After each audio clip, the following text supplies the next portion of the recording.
Hey guys, how's it going? This is Spencer Montgomery here, and in today's video I'm going to be documenting, or rather talking about, the struggles people have with autism, and I'm going to be using myself. So first of all, I have Asperger's syndrome. Now, there is no such thing as Asperger's syndrome in today's day and age. It is all under the autism spectrum. Now, Asperger's falls into the higher end of the autism spectrum, and then you have the lower end. Now, the low and high means function. So I am on the high functioning scale of autism, and there are more low functioning people on the autism spectrum, not scale. And people that are more low functioning, they talk a lot less, they show a lot less emotion. They don't have any less emotion than we do, or anyone else really. It's just they have less to project to the world about their emotions, if that makes any sense at all. The first thing I wanted to talk about was obsessiveness. Now, in my case, I have many obsessions, or have gone through many obsession stages. It first was staring at air vents and fans. Then it turned to transportation, like airplanes and trains. And then it went to Apple products. And then it went to cars, which I still am obsessed with, and I don't think that will go away anytime soon. I love cars. Then another one is style, watches, dogs. It goes on and on. I will constantly be obsessing over things to the point where you get too much of it and then you just want to not do it ever again and you just want to leave it completely. Another one was music. I used to play a lot of musical instruments and I used to be very good at it, but then I just lost interest. And obsessiveness definitely is one of them. Next on the list is sarcasm, rather dealing with it. I am still struggling with this today, and I don't think it will get any easier in life. With sarcasm, people are trying deliberately to sound like they are saying something that they're not.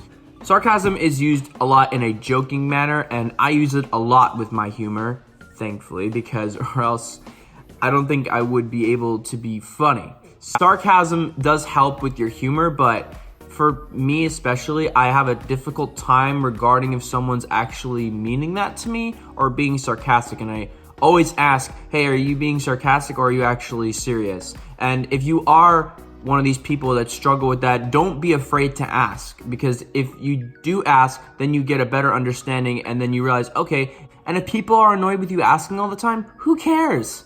If they're your friend, leave them, number one. And if they're your teacher or like someone you know, just deal with it. It's not a big deal. Trust me, people are way more concerned about other things than you being annoying about asking too many questions. Number 3 is dry humor. Now this one is kind of like sarcasm in the way because they're both used to be funny, but I actually think dry humor is a lot harder to distinguish. Because sarcasm can be made obvious or it can be made very difficult depending on the person. But dry humor is literally meant to be completely dry. And people that I know that have dry humor, I think they're actually being very mean to me. Even in reality, they're not. And if it's a friend of yours that has it, say to them, hey, could you just point out next time you're doing dry humor because I don't always get it.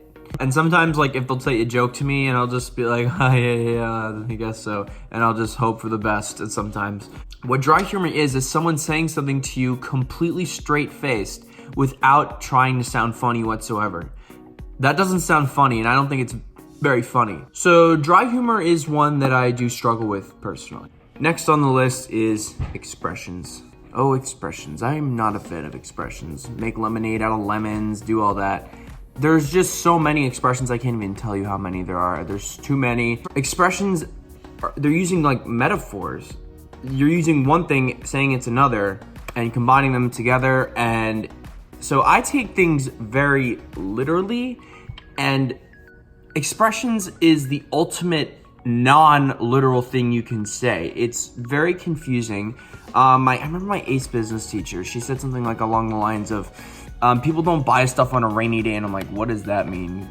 Why wouldn't you? Wouldn't you go to the mall and like on a rainy day since it's not sunny outside? She's like, oh, it's an expression. I'm like, what? I don't even get it. If that's the saying, I don't know if it is. There could be something else. Comment below if there's some other expression similar to that, or if there's any other expressions that you don't understand or just hate in general. So expressions, definitely a very confusing one. And last on the list of this video is not being aware. I am not aware a lot of the time. I will be somewhere and someone might be looking at me weird, or someone might be following me and I'd be like, I don't know. I didn't even notice it. When someone's looking at me weirdly, I'm like, what's going on? I don't really get it. I'm not aware of my surroundings. I'm not aware of people behind me. I'll accidentally elbow someone all the time. It's really bad. And I always apologize. I hope I don't hurt anybody. I don't think I have really badly, at least, hopefully. And that's it for this video. I have some more ideas, but I don't want to keep the video too long. I can make a part 2. I can make more videos about other things. Let me know in the comment section below what you guys want to see. Thank you guys so much for watching. I hope you have a great rest of your day or night or morning, and I'll see you guys in the next video. Bye-bye.